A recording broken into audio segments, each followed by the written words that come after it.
Papa, maman, personne ayant ma responsabilité, moi l'enfant. Pourquoi lorsque je te parle, tu ne me réponds pas? Pourquoi est-ce que quand je veux savoir des choses, tu ne me dis pas?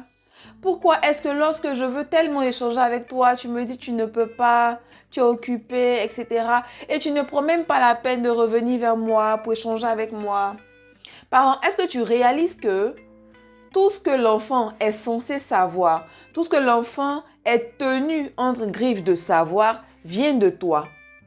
De manière basique, déjà dans l'apprentissage du langage, c'est avec toi le parent. Les dada, dis bonjour, papa, maman, c'est toi l'adulte, c'est toi mon parent, c'est toi qui m'apprends cela.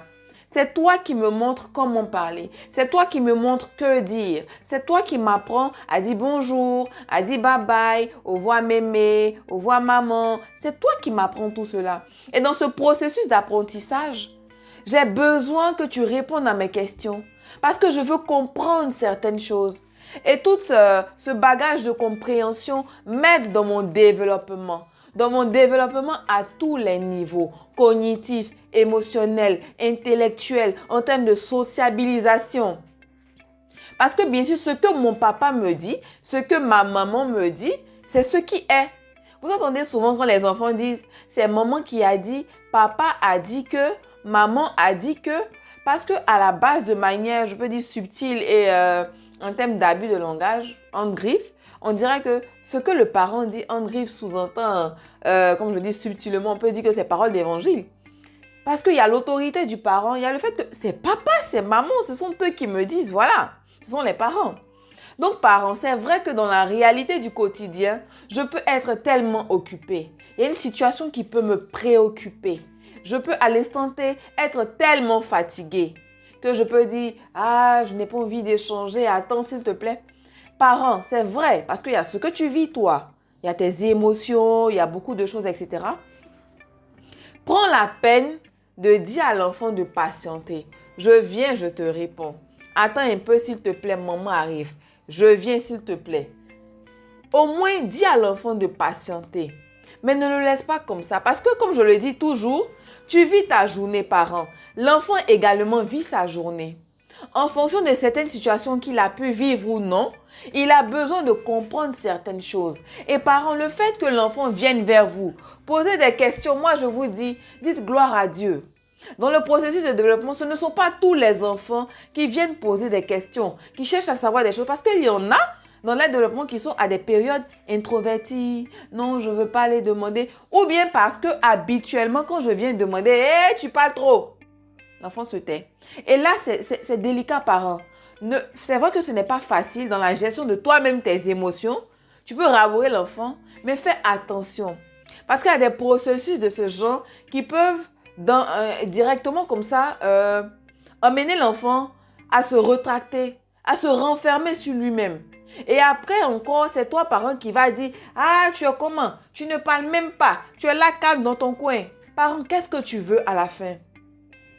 Il faut comprendre que dans le développement de l'enfant, il y a ce stade où je vais te poser des questions parce que je veux comprendre, parce qu'il y a des choses que je ne cesse de découvrir. Je veux comprendre. Et un enfant qui vient vers vous poser des questions, moi je vous dis, dites gloire à Dieu parce que vous êtes à même de lui apporter l'information qu'il faut. Pas des informations erronées ou des informations qui ne vont pas dans le sens bénéfique de l'éducation que vous voulez apporter à l'enfant. Je viens vers toi, je te pose des questions, donne-moi des réponses. Ou si tu ne sais pas, parce que ça peut arriver que je ne sache pas certaines choses. On est là, nous tous dans l'absolu, on ne sait rien. On sait des choses en fonction de nos capacités, nos compétences, nos domaines d'expertise, etc. Mais dans l'absolu, on ne sait rien. On ne finit pas d'apprendre. On ne finit pas d'apprendre. Je peux ne pas savoir quelque chose. Ah, je viens. Attends, je viens. Je vais te répondre, d'accord? Il y a la stratégie de communication avec l'enfant. Mais moi-même, là, je peux aller faire mes recherches. Des élèves avec qui certains parents peuvent travailler, etc. Peut-être le parent, à une certaine période, lui n'a pas vraiment piqué dans cette matière en griffe. Je peux aller en arrière, faire des recherches, m'assurer, etc. C'est pourquoi le parent est censé aussi être en perpétuelle amélioration et mise à niveau de ses compétences, de ses capacités, etc. Parce que je suis à la fois l'éducateur, le modèle pour l'enfant, pour l'aider dans ce que il est à même, il est posé à tous les niveaux équilibrés à l'école de la vie. Ne laisse pas l'enfant sans réponse, parent. Ne le laisse pas dans ce besoin non comblé. Parle avec l'enfant. Donne-lui les explications qu'il faut. Échange avec lui. Explique-lui les choses.